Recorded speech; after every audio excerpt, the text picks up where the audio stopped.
How's it going, everyone? Welcome back to the last episode of the 2023 with the Bodacious Rant with your ever-loving hosts and handsome hosts, Burn and Rye. As we go into the new year, we always look back on the entertainment of this last year, whether it be movies, some shows, even some games, because there were some solid games this year. Mm-hmm. And yeah, it's I don't have a glass with me, but cheers to 2023, really. So we're going to talk about some of our favorites of this year, top 10 movies, and then a couple shows and honorable mentions, what have you. So yeah, I say let's get started, shall we, Burn? Yeah, I'm ready to go, man. What a year. It's crazy that it happened so fast, but a lot of entertainment to take us through it, I think, and a lot that I enjoyed, too. So it was fun. It was a fun one. Absolutely. Also, this is going to be non-spoiler reviews, so not even really a review, but we're not going to do any spoilers whatsoever. So definitely give us, if you like the video, give us a like, ring the bell, and of course subscribe.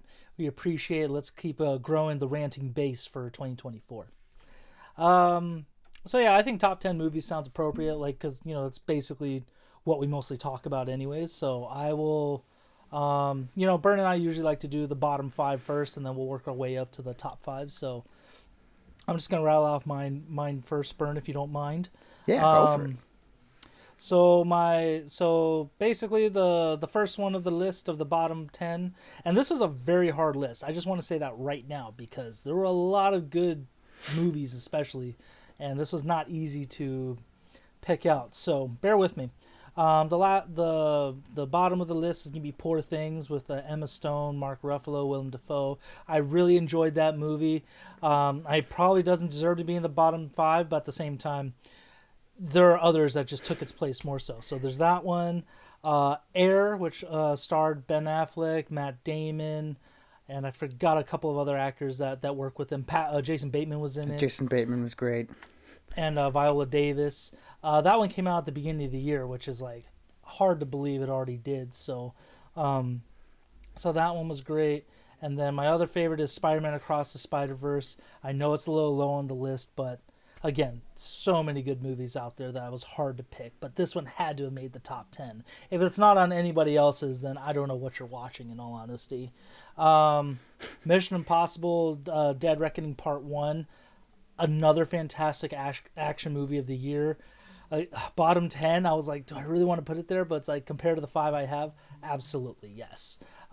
Again, great movie. And then the last one to round it out for my bottom 5, which it pains me to say because it was my favorite movie of the year for half the year, is John Wick Chapter 4. Ooh. And that was one to kind of end the franchise. I don't know. I think it's still going, unfortunately. I think they should, the way it ended, just leave it at that and do spin-offs and all that stuff, but we'll have to see what happens. But yeah, that's again, hard list to do. But Burn, yeah. What are your bottom 5?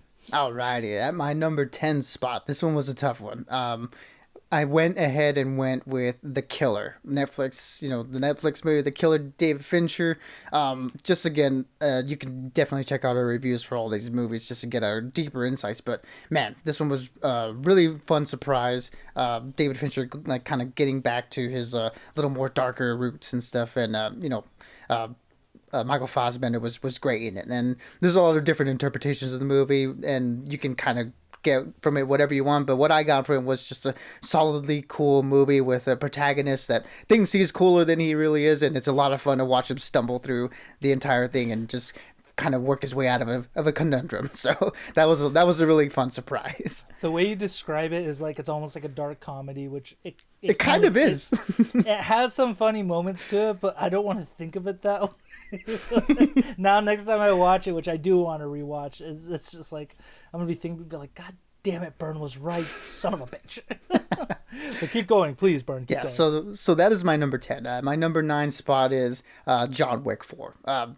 one of my favorite action movies ever made. Just watched it again recently yesterday, and man, it's just a great time from start to finish. And it's a pretty long movie, and the fact that it's able to maintain, not only the action sequences, but just the fun characters and the different visuals and the music, all of it just working together. It's just phenomenal, and I think like definitely Chad Stahelski has put a lot of other action directors on notice, because this is how you make an action movie. And when you have Keanu Reeves as a leading star, it's just a fantastic ride, and probably my favorite one of the entire John Wick series. So yeah, John Wick 4 is at my number 9, and my number 8 is Across the Spider Verse. Obviously the best animated movie of the year. I mean, come on, it's like not even a question.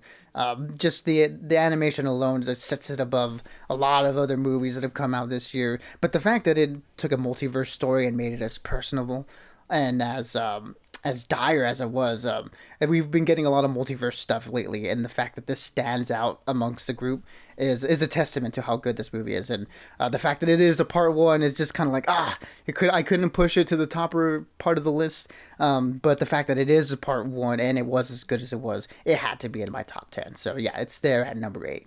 And number 7. Samesies. Let's both are 8, so just keep, yeah, just good. It's good. Number 7, Killers of the Flower Moon. I mean, look, Scorsese made another epic. Basically, 3 hours definitely was epic, according to my bladder. It definitely was epic.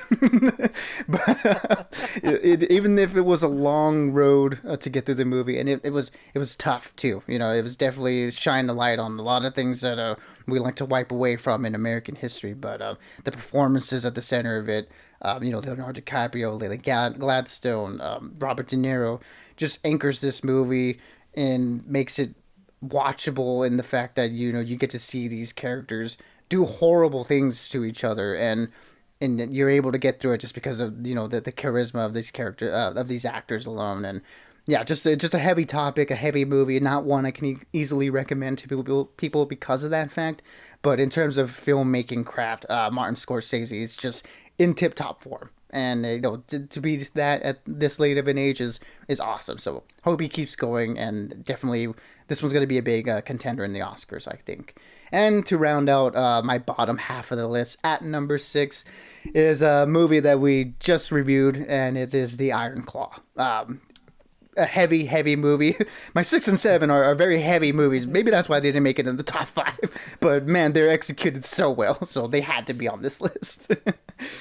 Like the Iron Claw, Bernie, you gotta seize up your emotions and just bury them deep, because you gotta embrace it.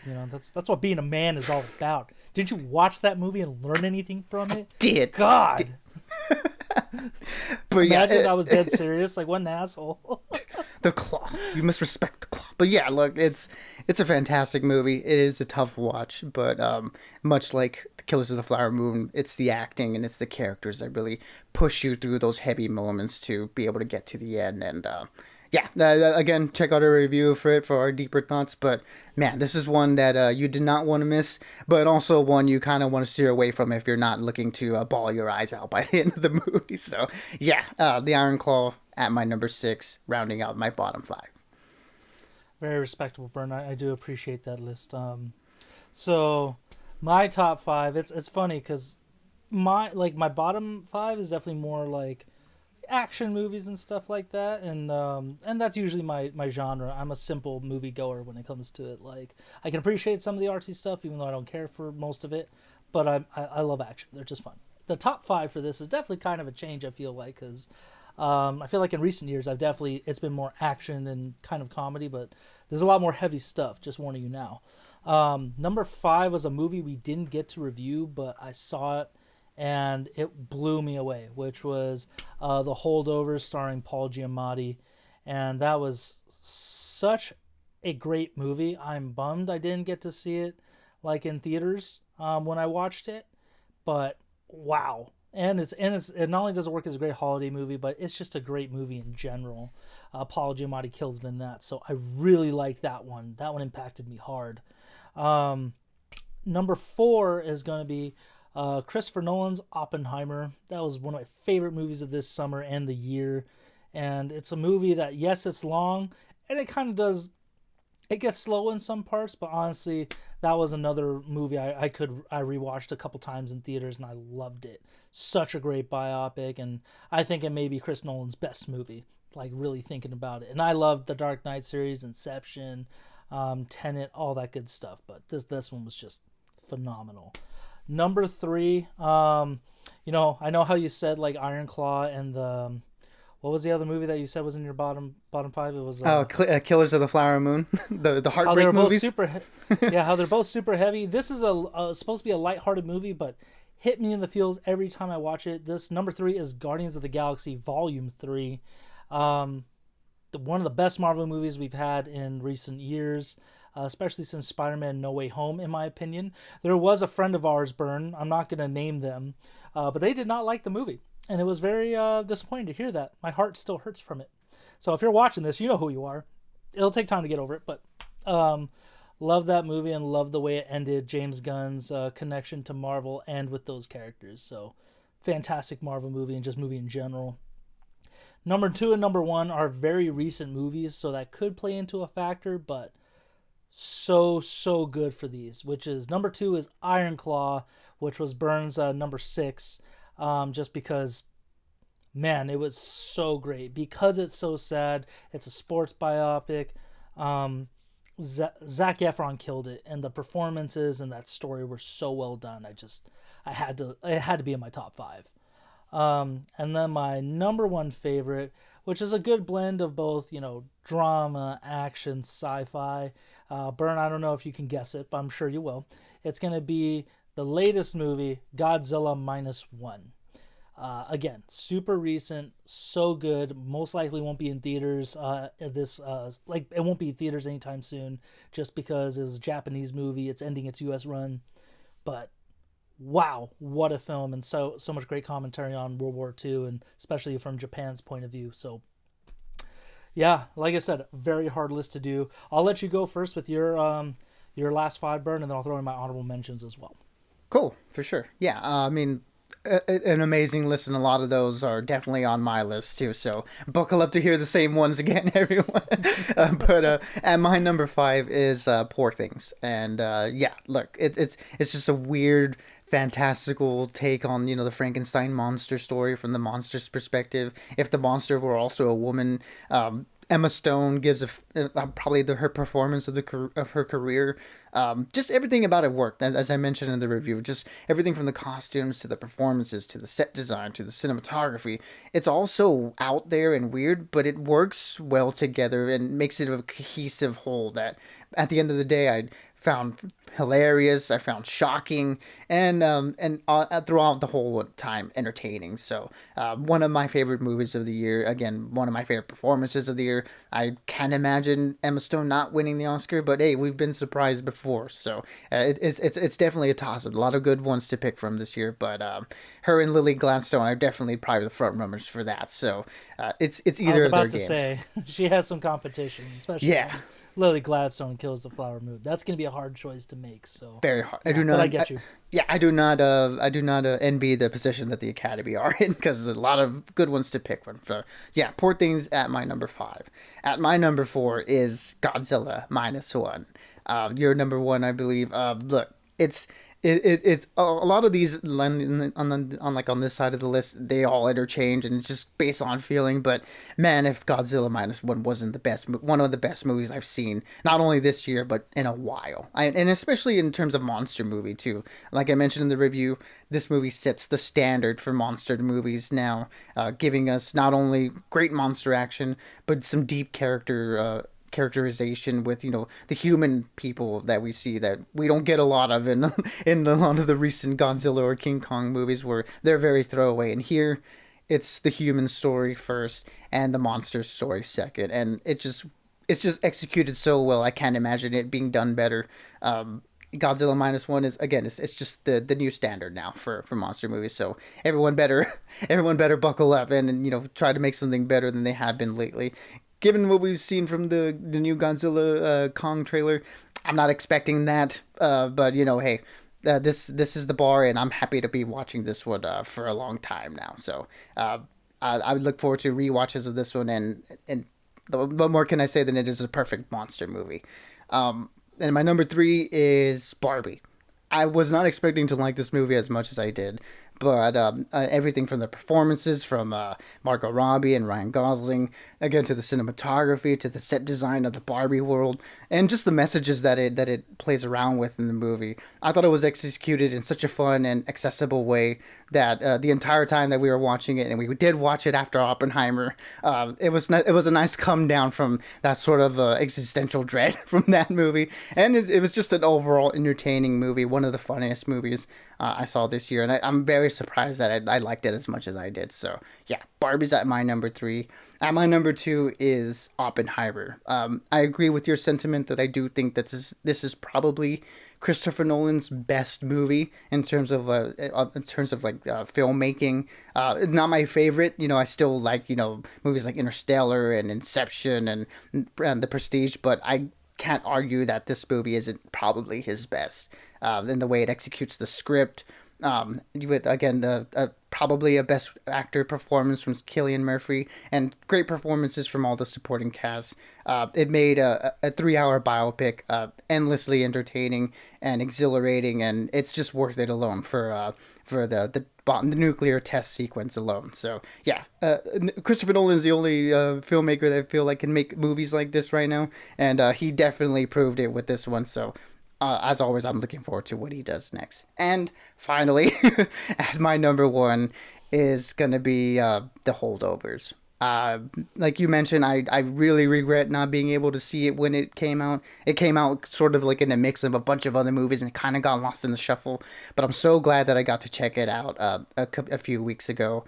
And man, what a beautiful human story about broken people trying to find ways to connect with each other. Paul Giamatti, again, another actor that definitely deserves some huge recognition, not only for his career alone, but for definitely his performance in this one. This movie just really touched me, and it was a nice wholesome movie that put you in that I guess the holiday spirit, kind of very cozy movie. But again, it's a really it's one that tugs at the heartstrings too. It had a little bit of everything, and after walking out of it, I absolutely loved it, and I couldn't not put it at my number one. So yeah, The Holdovers is my favorite movie of the year. That's a bold. It's a bold strategy, Burn. I respect those choices. It was a hard list. There was a lot of good stuff this year.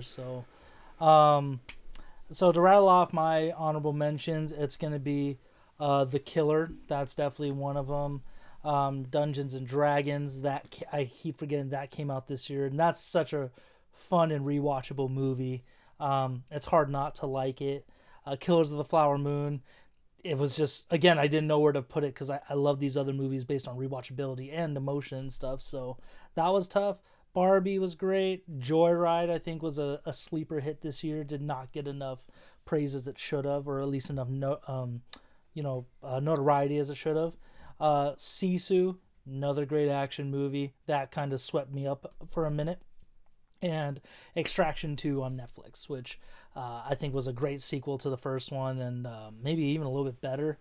And yeah, those are my movies that did not make the list. It was very very difficult to choose this. Yeah, on my honorable mentions, I'm bummed that I couldn't put Mission Impossible 7 on there. Another, like you mentioned, great movie from Tom Cruise and Christopher McQuarrie. They're still like riding this high, working together. They seem to not be able to miss, and I can't wait for the next one on that one for sure.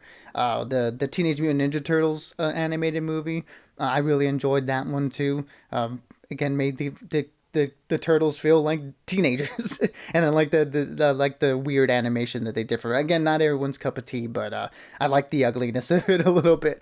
Also, I didn't like Bottoms, another under the radar comedy movie. A high school comedy movie, which we don't get a lot lately, a raunchy one too. It felt like a live action South Park movie, and I had so much fun with it, and we had some great laughs in the theater for that one. Even though we didn't get to review it, I had so much fun with that movie. So definitely an underrated pick, I think. Bottoms. Yeah, that was one where it was so under the radar, but it was so stupid funny. And my last honorable mention is my favorite horror movie of the year, Evil Dead Rise.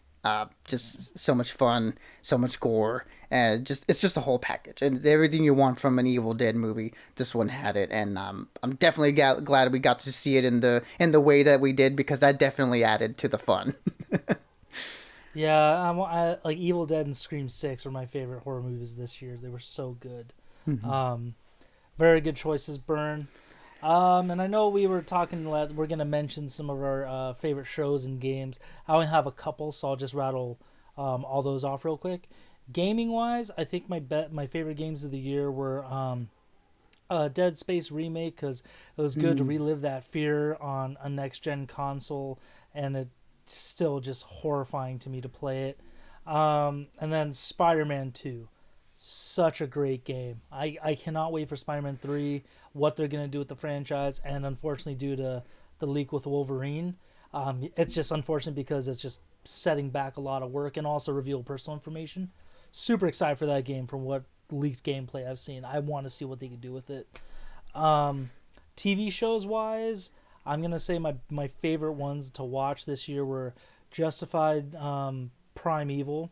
Ooh, Uh, yeah, still got to check that out. Scott Pil- Yes, you do. Scott Pilgrim, not against the world, takes over the world. I think it was on Netflix. Takes off. Yeah, Scott Pilgrim takes off on Netflix, and oh my god, I just had this. Damn it, I can't think of my other favorite show, but I think those two. There was a lot.